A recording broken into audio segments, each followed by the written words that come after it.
Hey there, amazing people, and welcome back to my channel. Today, I've got a story for you that's pretty intense, but it's also about finding strength when you think you have none left. It all started on a rainy Tuesday last spring, a day I'll never forget. I never thought I'd see my childhood teddy bear soaking in a puddle on our front lawn, but there it was, along with most of my belongings scattered across the grass like garbage. My name is Chloe Mitchell, and that rainy Tuesday last spring was the day my brother Ethan decided I no longer deserved to live in our family home in Maplewood Heights. "You have nowhere to go," he shouted from the porch, laughing as I scrambled to save my laptop from the drizzle. Just 6 weeks after we buried our mother, who had lost her battle with cancer, Ethan had decided it was time for me to disappear from his life. I stood there, 29 years old, suddenly homeless, watching as he tossed the photo albums I'd carefully preserved during Mom's illness. They landed with a splash. Decades of memories instantly waterlogged. The neighbors across the street had stopped pretending not to watch. Mrs. Anathi was peeking through her curtains, while the Thompsons openly stared from their driveway. I felt naked, exposed in my grief and humiliation. As Ethan continued emptying boxes onto the lawn with theatrical flair, "This is what happens when you leech off family," he announced loudly enough for everyone to hear. My chest tightened as I realized this was happening. Not despite my years of caring for our dying mother, but somehow because of them. As if my sacrifice had become, in Ethan's mind, a character flaw. I knelt among my scattered clothes, books, and mementos, trying to salvage what I could while fighting back tears. What Ethan didn't know that day was that his laughter would echo back to him in ways he never expected.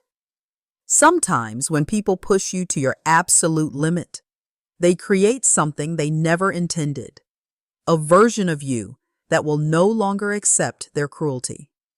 As I gathered my dripping possessions, something hardened inside me. A small, determined spark taking root where there had only been grief and trust before. Ethan had not always been cruel. 3 years my senior, he had once been the protective big brother who scared away playground bullies and taught me to ride a bike. Our middle-class upbringing in this suburban home in Maplewood Heights had been relatively happy. Weekend barbecues in the backyard, holiday gatherings with extended family, and summer road trips in our old station wagon. Everything changed when Dad died suddenly of a heart attack when I was 12 and Ethan was 15. Mom did her best to keep our family together, working extra shifts as a nurse to maintain our home and stability. While I grew closer to Mom, helping with household chores and becoming her emotional support, Ethan withdrew, focusing intensely on material success and independence. By the time I finished college with my graphic design degree, I had built a promising career at a marketing firm in the city, while Ethan had become a commercial real estate agent with an aggressive ambition that sometimes alienated even his closest friends. Then came Mom's diagnosis. 5 years ago, stage 3 ovarian cancer with a guarded prognosis. Ethan's response was predictable. He sent expensive flower arrangements to the hospital, made occasional weekend visits, and wrote checks for some medical expenses not covered by insurance. My response was to move back home.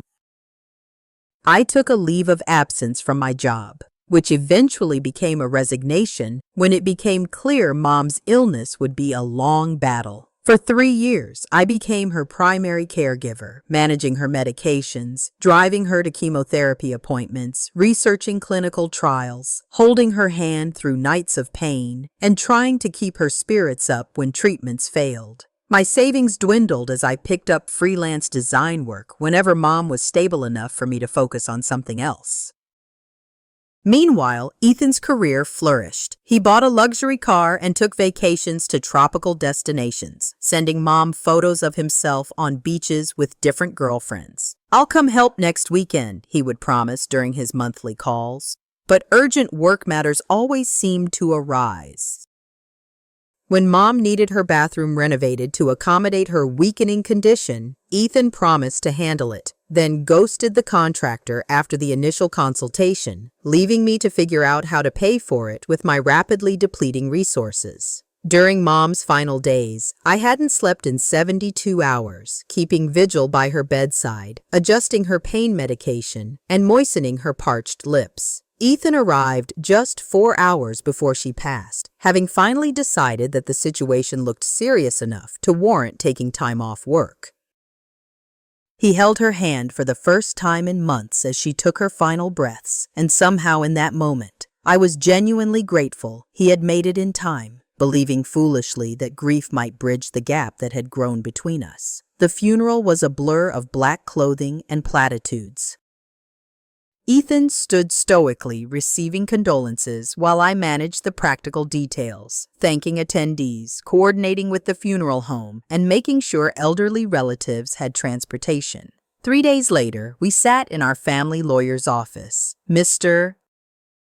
Harrington's practiced sympathy was evident as he prepared to read Mom's will. I wasn't expecting much. Mom's medical expenses had consumed most of her savings, but the outcome still stunned me. Ethan inherited the house and majority of assets, while I received a modest cash inheritance of $38,000. Mr. Harrington explained that Mom had updated her will during the first year of her illness, before the most intensive caregiving began. Your mother indicated that since Chloe would likely be living in the house while caring for her, the property should go to Ethan to ensure both children received something substantial, he explained, not meeting my eyes. I nodded numbly, trying to process this information without breaking down. It made a certain sense. Mom couldn't have predicted how completely I would upend my life to care for her, or that my career would be sacrificed in the process. As we left the office, I tentatively brought up my living situation. I'll need some time to find an affordable apartment and get back on my feet job-wise, I said, trying to sound practical rather than desperate. Ethan shrugged, keys jingling in his hand.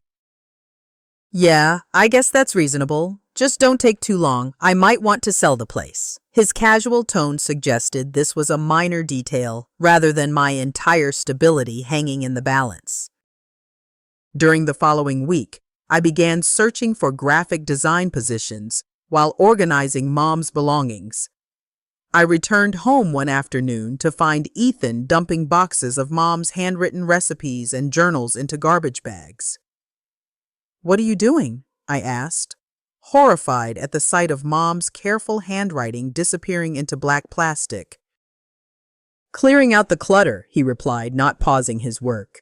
This house needs to show well if I put it on the market. When I tried to rescue a box of family photos, Ethan blocked my way. I'm handling Mom's things my way.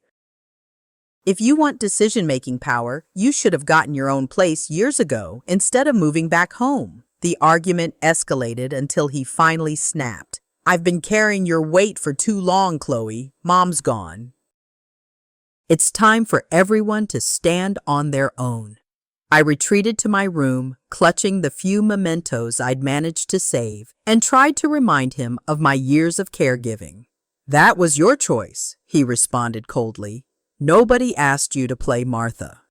That night, I lay awake wondering if I had misunderstood everything. My role in the family, my brother's character, even my mother's wishes. Had I expected too much? Was family obligation simply a delusion I had created while Ethan saw things more clearly? Despite the growing unease, I still believed we could find some middle ground, that the brother who had once protected me still existed somewhere beneath the hardened exterior that success and emotional distance had created. The real shift came when Ethan brought his girlfriend Harper to live in the house without warning. I returned from a job interview to find her rearranging the living room furniture, tossing aside the Afghan Mom had crocheted during her better days. Ethan said I could redecorate, she explained with a tight smile when she saw my expression. This place is so dated. Within days, family photos disappeared from walls, replaced by abstract prints Harper selected. The kitchen cabinets were reorganized with my designated shelf shrinking to a single corner. When I used the washing machine, Harper complained about the noise disturbing her work calls. Soon, notes appeared on the bathroom door, limiting shower times. My access to common areas gradually diminished. The living room was being staged for potential buyers. The dining room became Harper's yoga space, and the sunroom was suddenly off limits because Ethan needs a quiet place to unwind. 2 weeks after Harper moved in, Ethan informed me my bedroom would be converted into a home office. "You can use the guest room," he said, as if offering a generous compromise. The guest room was half the size of my bedroom with no desk space for my design work. When I tried to take my dresser with me, Ethan objected. "That's Mom's furniture, not yours."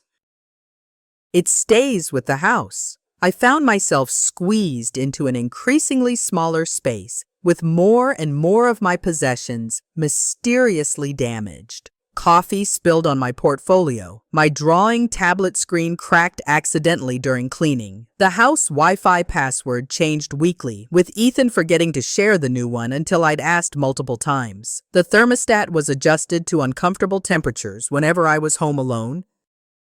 One evening, I overheard Ethan and Harper talking in the kitchen while I sat unnoticed in the darkened hallway. "How much longer do we have to deal with your sister?" Harper asked. "The freeloading situation is getting old." Ethan's response chilled me. "I'm working on it. The property values in this area are increasing. Once we sell, we can upgrade to that neighborhood we looked at last weekend." The realization that they were waiting for me to leave so they could profit from selling my childhood home hit me like a physical blow. That night, I made a final appeal to Ethan, cornering him in the garage as he unloaded groceries. "We grew up together in this house," I reminded him. "Remember how Dad taught us both to ride bikes in the driveway? How Mom would wait up for us on prom night? I took care of her for 3 years, Ethan. Doesn't that count for anything?" His face hardened as he pushed past me. "That was then. This is reality now. Mom's gone." "We're adults. Adults pay their own way." As the door slammed behind him, I stood alone among the garden tools Dad had once used, wondering whether family meant anything at all, or if I had spent my entire life believing in connections that existed only in my imagination. For the first time, I allowed myself to wonder if I had made a terrible mistake in sacrificing everything for a family that saw my devotion as weakness. The breaking point came on a Tuesday afternoon when I returned from a promising job interview at a small design studio. My portfolio had impressed them, and for the first time in weeks, I felt a flicker of hope about rebuilding my career. That spark was immediately extinguished when I turned onto our street. My possessions were scattered across the front lawn, clothes, books, toiletries, and electronics dumped unceremoniously on the grass. Ethan stood on the porch directing Harper, who was filming the scene on her phone while tossing more of my belongings onto the growing pile. "What are you doing?" I screamed, running toward the chaos. My portfolio, the one I had just used in my interview, landed in a puddle by the sidewalk. "Your time's up," Ethan answered with a smirk. "We've been more than generous." I lunged for my laptop, which was teetering precariously on top of a box. "You can't do this. I have nowhere to go." My voice broke as neighbors began to emerge from surrounding houses, drawn by the commotion. Ethan's laughter cut through my panic. "You have nowhere to go. Maybe you'll learn to stand on your own feet now. Welcome to the real world, sis." Harper circled us, phone held high. "This is going to get so many views," she said gleefully. "Entitled Millennial gets reality check." I tried to gather my most important documents, birth certificate, social security card, resume, while fighting back tears. "We had an agreement," I pleaded. "I just need a little more time." Ethan's face showed no compassion as he tossed my childhood teddy bear onto the wet grass. The agreement expired. So did my patience. Rain began to fall as I frantically tried to save my possessions. My clothes were already soaked, my books swelling with moisture. A small crowd of neighbors had gathered, some watching in horrified silence, others pretending not to notice as they hurried past. I collapsed onto the lawn, surrounded by the wreckage of my life. As Ethan locked the front door and closed the blinds, the humiliation was complete. I was homeless, jobless, and being treated worse than a stranger by my only living family. Through my tears, I barely registered the elderly couple approaching from the house next door. Eleanor and Richard Rich Miller had lived beside our family for decades, though we'd never been particularly close. "Chloe, dear," Eleanor said gently, her hand warm on my shoulder. "Come with us until this gets sorted out." Rich was already gathering my wet portfolio and electronics. "You can't stay out in this rain, we have a spare room." Their kindness broke something inside me, the last barrier holding back my grief. I sobbed uncontrollably as these virtual strangers showed more compassion than my own brother. That night, from the Miller's guest bedroom window, I watched lights move through my childhood home. Shadows of Ethan and Harper passed behind curtains, their laughter occasionally drifting across the short distance between houses. I lay in an unfamiliar bed, surrounded by borrowed nightclothes and toiletries, feeling hollowed out. The interview outfit I'd been so proud of earlier hung dripping in the Miller's bathroom. My resume and portfolio, representing the career I had sacrificed and was desperately trying to rebuild, lay damaged beyond repair. In that moment of absolute despair, I felt something unexpected, a tiny flicker of anger replacing the hurt. As exhaustion finally pulled me towards sleep, one thought crystallized in my mind. Ethan believed he had won because he controlled the house, the memories, the physical representation of our family.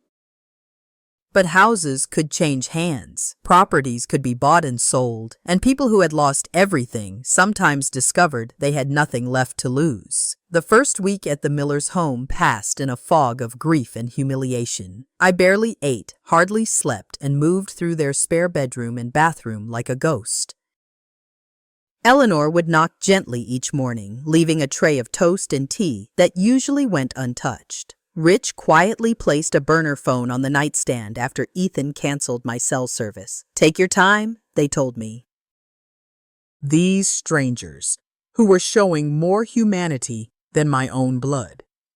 By the second week, basic survival instincts began to function again. I showered, changed clothes, and forced myself to eat small meals at the Miller's kitchen table, where I learned their story. They had experienced their own family fracture decades ago. Their son had stolen Rich's retirement savings and disappeared to another state. "We thought we would never recover," Eleanor explained as she refilled my teacup. "But here we are 30 years later with a life rebuilt." Their gentle resilience sparked something within me. If they could survive such betrayal, perhaps I could too. When Eleanor mentioned the bookstore where she volunteered needed help, I accepted the minimum wage position immediately, desperate to contribute something to the Millers and begin rebuilding my shattered finances. The bookstore manager recognized my design background and asked me to create promotional materials. My first creative work in months. Each morning I would watch through the window as Ethan left for work, his expensive car gleaming in the sunlight. Each evening I would observe dinner parties and loud gatherings at what had once been my home too. The contrast between his prosperity and my destitution burned like acid, especially when I overheard him telling guests about his deadbeat sister, who had finally been pushed into independence. The Millers never pressured me about long-term plans, but about a month into my stay, they gently mentioned their own future. "We've been considering a retirement community in Scottsdale, Arizona," Rich explained over dinner. "Our children are scattered, and maintaining this house is becoming difficult." My heart sank at the prospect of losing this safe harbor, but their next words lit an unexpected spark. "We'll be putting the house on the market next spring." That night, I couldn't sleep as an impossible idea took shape. The Miller's house. It shared a property line with my childhood home, the home Ethan had stolen from me. The symmetry seemed almost poetic, but the practical obstacles were overwhelming. The next day, I met with a financial advisor at a community credit union to assess my situation. The $38,000 from Mom's will, minus the expenses I'd already incurred, couldn't possibly cover a down payment in our desirable suburb. You're looking at needing at least $60,000 for a minimal down payment, plus excellent credit and proven income stability, the advisor explained gently. I left the meeting with printouts of affordable apartments in distant, often unsafe neighborhoods. As I rode the bus back to the Millers, I passed a young mother struggling with groceries and a toddler. Despite her obvious exhaustion, she managed a small smile at her child's babbling. Her determination in the face of daily challenges resonated with something awakening inside me. That night, I made a decision that would reshape my entire future. I would find a way to stay in this neighborhood, no matter the sacrifice required. The path forward wasn't clear, but for the first time since Ethan's betrayal, I had a North Star to guide me. Watching from the Miller's kitchen window as Harper hosted a noisy garden party in what had been our mother's carefully tended backyard, I felt the first stirrings of a plan taking shape. If Ethan thought property ownership gave him power, perhaps it was time to learn that particular lesson myself. My transformation began with a second job. The bookstore position barely covered basics, so I applied at an upscale restaurant within walking distance of the Miller's home. From Tuesday through Sunday, I worked 16-hour days, mornings and afternoons at the bookstore, evenings and nights waiting tables. My routine became mechanical. Wake at 5, work until midnight, collapse into exhausted sleep. Repeat. Every dollar went into a dedicated savings account I opened specifically for my house fund. I cut every possible expense. No coffee shops, no new clothes, no streaming services, not even basic cable. The Millers refused to accept rent, so I channeled my gratitude into helping with their home maintenance, painting their back porch, weeding the garden, fixing the leaky bathroom faucet. Between shifts, I researched real estate prices, mortgage requirements, and first-time homebuyer programs. The learning curve was steep, but necessary. If I was going to compete in this market, I needed to understand every nuance and loophole available. Eleanor introduced me to her investment club friends, retired professionals who were delighted to share knowledge about property ownership. Rich connected me with his former banking colleagues who explained creative financing options. My network of support expanded weekly, each person contributing some small piece of wisdom to my growing plan. Meanwhile, watching Ethan through windows and over fences became an uncomfortable habit.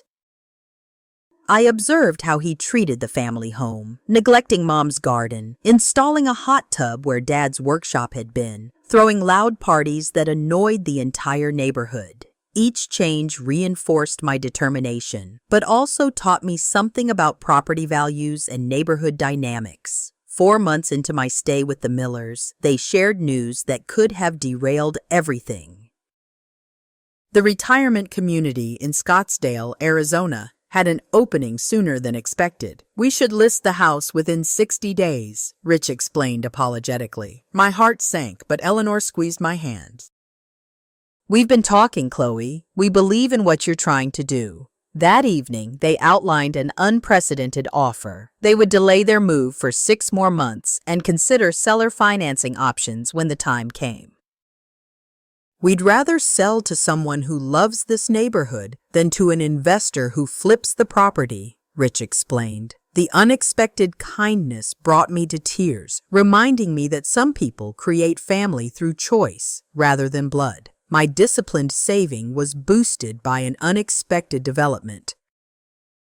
A distant aunt passed away, leaving me a small inheritance of $12,000. The bookstore owner, impressed by my promotional materials, commissioned me to redesign their website, adding another $3,000 to my growing fund. A customer at the restaurant turned out to be a mortgage broker named Daniel, who became interested in my unusual story.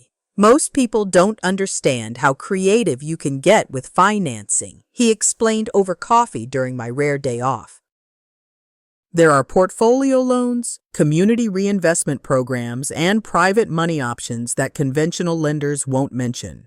Daniel's expertise became invaluable as he helped structure a potential mortgage that might work with my unconventional employment situation. By the 6-month mark, my savings had grown to almost $40,000, still far short of what I needed, but progress that once seemed impossible. My body ached constantly from the physical demands of waitressing. My hands were chapped from dishwater and cleaning supplies. But each deposit slip represented another step toward independence. The exhaustion had an unexpected benefit. I was too tired to dwell on Ethan's continuing disrespect. When he threw a 4th of July party and deliberately excluded the entire neighborhood, I was too busy working a double shift to feel the sting. When he installed a fence that encroached 6 inches onto the Millers' property, I channeled my anger into researching property lines and setback requirements, knowledge that would prove useful later. My identity was evolving from victim to strategist, from displaced sister to future homeowner. I began visualizing myself not as Chloe, who had lost everything, but as Chloe, who was rebuilding with purpose and determination. The impossible dream of buying the Millers' house was slowly transforming into an improbable but potential reality as months of sacrifice accumulated into tangible progress.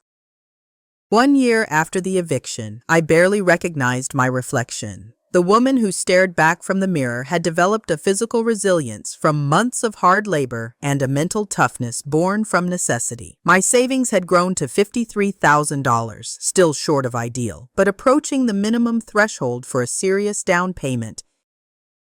At Daniel's suggestion, I had begun seeing a therapist at a community mental health center, working through the family trauma that had shaped my relationship with Ethan. You're not just buying a house, Dr. Martinez pointed out during one session. You're reclaiming your sense of belonging. She was right. This had become about much more than real estate. My relationship with Daniel had gradually evolved from professional to personal.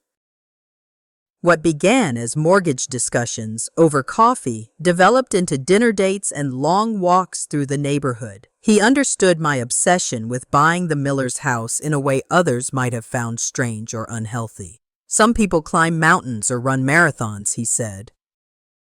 You're climbing your own personal Everest. With my permission, he had structured a preliminary loan approval based on my increasingly steady income. The Millers made their decision official during a Sunday dinner. They would sell me their house at a fair market price, but with terms that traditional buyers wouldn't be offered. A lower down payment requirement, seller financing for part of the purchase, and a flexible closing timeline. We believe in you, Chloe, Eleanor said, passing the contract they'd had drawn up by their attorney. Your determination deserves to be rewarded. That contract became my most precious possession, tucked safely in my bag wherever I went. The inevitable confrontation with Ethan occurred on a rainy Saturday, eerily similar to the day he'd thrown me out. I was helping Rich repair a section of fence when Ethan stormed across the yard. What are you still doing in this neighborhood? He demanded, seemingly offended by my continued existence in his proximity. For the first time since the eviction, I stood my ground without trembling. Working, living, moving forward, I replied, continuing to hold the fence post steady for Rich. Ethan scoffed, taking in my paint-splattered work clothes and worn sneakers. Looks like you're exactly where you belong. Doing manual labor for other people. Glad to see you found your level. Instead of shrinking from his cruelty, I met his gaze directly. You haven't broken me, Ethan. That might be your greatest disappointment. His momentary surprise gave me a flicker of satisfaction. "Whatever delusion you're living in, enjoy it," he responded, regaining his composure. "Just know that some people belong in certain neighborhoods and others don't. You're not meant for this zip code anymore." As he walked away, Rich squeezed my shoulder. "You handled that with remarkable grace." What Ethan didn't know, what I carefully kept secret from everyone except my inner circle, was how close I was to proving him wrong. The neighborhood rumor mill began churning when a real estate agent's sign appeared in the miller's yard. Ethan's sudden interest in the property next door was immediate and transparent. I observed him watching the house, noting potential buyers who came to view it twice. I deliberately scheduled my viewings during his work hours to avoid detection. Working with Daniel and a real estate attorney, I navigated the complicated mortgage approval process, explaining my unusual employment situation, documenting every dollar of income, and assembling proof of my consistent saving pattern. There were discouraging setbacks, an initial loan application rejection, questions about my employment stability, concerns about my credit history after Ethan had defaulted on our shared cell phone plan. Each obstacle required creative solutions, from obtaining co-signer commitments to restructuring the financing between conventional and seller portions.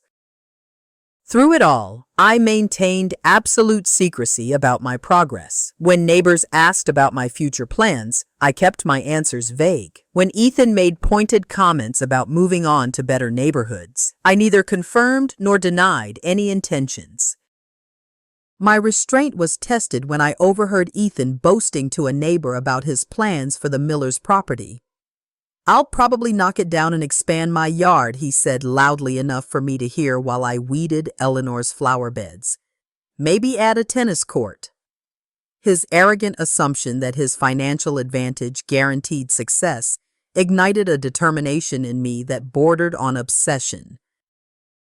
I picked up extra shifts, sold my mother's jewelry, the few pieces I'd managed to save during the eviction, and eliminated every non-essential expense. My hands cracked from constant work. My back ached from double shifts, but with each passing week, my goal moved slightly closer.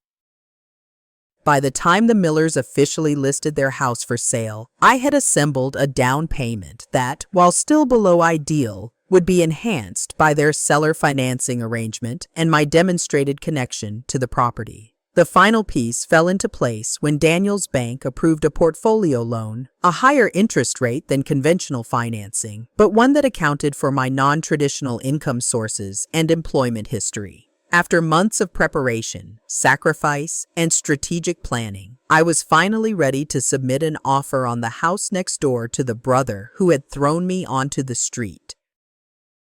The day of reckoning arrived faster than anticipated when the Millers received multiple offers within 48 hours of listing their home. "One of them is from your brother," Eleanor informed me during an urgent phone call. "He's offering $10,000 over asking, all cash." My stomach dropped. Competing against Ethan's resources seemed impossible, but Daniel had prepared me for this scenario. Cash offers are attractive, but they're not the only consideration for sellers. He reminded me as we hastily finalized my paperwork. Relationship and connection matter too, especially to people like the Millers. My offer was structured uniquely, exactly at asking price with the maximum down payment I could manage, backed by conventional financing for 70% and seller financing for the remainder. The Millers had already agreed conceptually to this arrangement, but seeing competing offers, especially Ethan's aggressive cash bid, might change their perspective. "We need to move quickly," Daniel advised. "Can you meet at the real estate office this afternoon?" I rearranged my work schedule, calling in favors from co-workers to cover my shifts.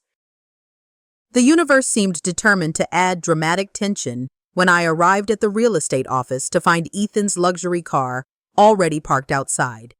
Through the office window, I could see him gesturing confidently to the Miller's agent, his expensive watch catching the light as he pointed to documents spread across the table. For a moment, I almost turned away. The contrast between his tailored suit and my waitress uniform felt like a visual representation of our power imbalance. Daniel squeezed my hand. Remember why you're here. This isn't about appearances. With a deep breath, I pushed open the door. The conversation inside halted abruptly as every head turned toward me. Ethan's expression shifted from confusion to amusement. Chloe, what are you doing here? Looking for a cleaning job? The real estate agent looked uncomfortable while the Miller's attorney maintained a professional poker face. Daniel stepped forward, placing my offer folder on the table. Ms. Mitchell is here to submit her formal offer on the Miller property. Ethan's laugh felt like a physical blow. You can't be serious.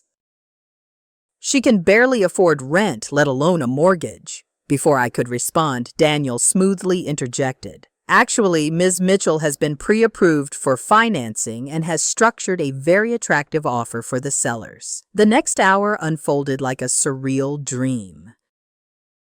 Ethan repeatedly tried to dismiss my presence, making pointed comments about realistic buyers and serious offers. The real estate agent reviewed both our offers alongside others that had been submitted electronically. The Millers themselves remained diplomatically neutral, though Eleanor's encouraging smile bolstered my courage. When Ethan stepped out to take a call, Rich quietly asked the agent, "What weight do you give to a buyer's intentions for a property? We've lived in this house for 40 years and care about its future." The conversation about neighborhood, character, property stewardship, and community connection that followed subtly shifted